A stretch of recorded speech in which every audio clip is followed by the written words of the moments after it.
안녕하세요. 오늘 당신께서 보내주신 자료, 참된 신, 존중과 내면의 균형이라는 글인데요. 이걸 함께 좀 깊이 살펴보려고 합니다. 이게 신을 존경하는 뭐랄까 일반적인 방식들을 넘어서서요. 저자가 생각하는 진정한 존중, 특히 내면의 균형, 이게 과연 뭘까? 이걸 파고드는 글이죠. 글의 시작은 우리한테 좀 익숙한 내용이에요. 전 세계적으로 보면 사람들이 정말 다양한 방식으로 신에 대한 존중심, 경외심을 표현하잖아요. 정교한 의식도 있고, 기도, 춤, 음악, 또 예술 같은 것들요. 문화나 종교마다 각기 다른 형태로 나타나죠. 이 글도 이런 전통적인 활동들이 중요하다고는 봐요. 신앙이나 사랑, 겸손 같은 걸 기르는데 가치가 있다고요. 특히 뭐랄까.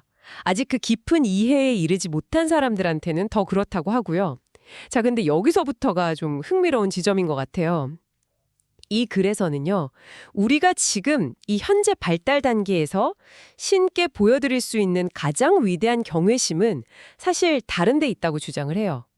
그게 바로 원소적 균형, 영어로는 elemental equilibrium이라고 하는데 쉽게 말하면 우리 안에 내면의 균형이라는 거죠.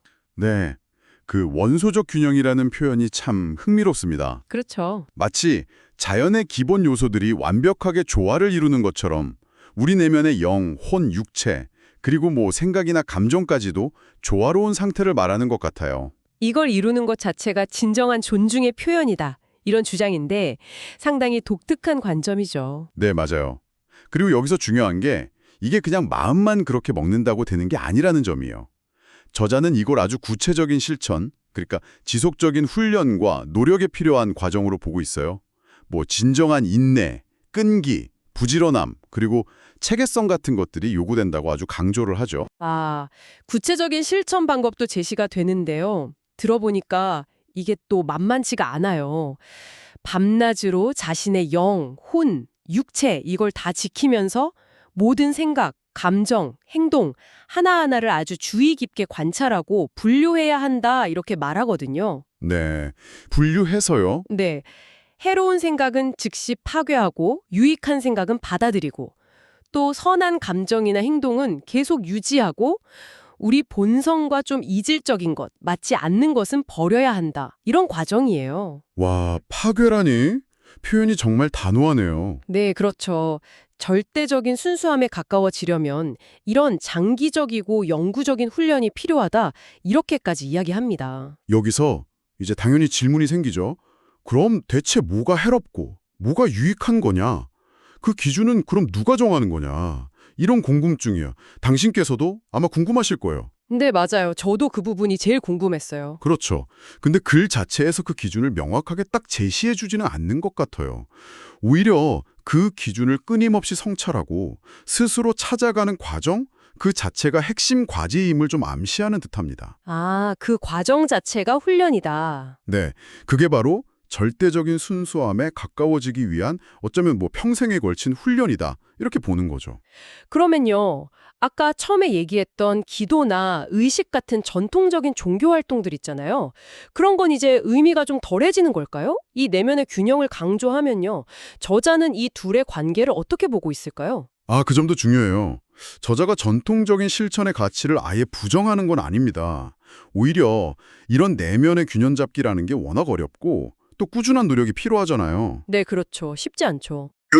기도나 명상 같은 그런 전통적인 방식들이 그 어려운 길로 나아가는데 도움을 주는 일종의 디딤돌, 발판 역할을 할 수 있다. 이렇게 보는 것 같아요. 디딤돌 역할. 네. 하지만 궁극적인 목표는 그 외적인 행위 자체가 아니라 그걸 통해서 얻는 내면 상태의 근본적인 변화, 즉 균형에 있다는 점을 분명히 하는 거죠. 그렇군요. 그러니까 결국은 내면의 절대적인 균형 상태를 이루고 또 유지하는 것. 이것이 신의 속성을 닮아가려는 노력이고 또 보편적인 법칙에 따라서 사는 삶 그 자체이고 우리 수준에서 할 수 있는 최고의 존경 표현이다. 이런 이야기네요. 맞습니다. 그게 바로 창조주에 대한 최고의 존경 표현이라는 관점인 거죠. 이 진정한 존중에 가져다주는 결과에 대한 설명도 상당히 좀 인상 깊던데요. 네, 그렇죠. 글에 따르면 이 균형을 통해서 우리는 그 발달과 진보의 해가 되는 모든 것들로부터 보호를 받아서 불가침의 존재가 된다고 해요. 불가침의 존재요? 네. 마치 신처럼 그 어떤 것에도 침해받지 않고 영원으로 가는 길을 안전하게 걸을 수 있게 된다는 거죠. 이야기가 상당히 우주적인 차원으로까지 확장됩니다. 내면의 균형이 가진 힘을 이렇게까지 설명하고 있는 거예요. 오늘 이렇게 참된 신 존중과 내면의 균형이라는 글을 통해서 신에 대한 존중이라는 게 단순히 외적인 표현을 넘어서서요. 끊임없는 자기 성찰과 내면의 조화를 이루려는 그 노력 자체에 있다는 깊은 관점을 만나본 것 같습니다. 이건 뭐 단순히 종교적인 행위를 넘어서는 어떤 자기 수양의 길을 제시하는 것 같다는 생각도 드네요. 네, 맞습니다.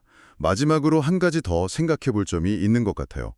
이 글은 해로운 생각이나 감정을 아주 적극적으로 버리거나 심지어 파괴해야 한다고까지 말하잖아요. 네, 그렇죠. 그러면 우리 안에 있는 다양한 감정들, 예를 들면 뭐 분노라든지 슬픔 같은 감정들도 무조건 다 해로운 걸로 분류해서 버려야만 하는 걸까요?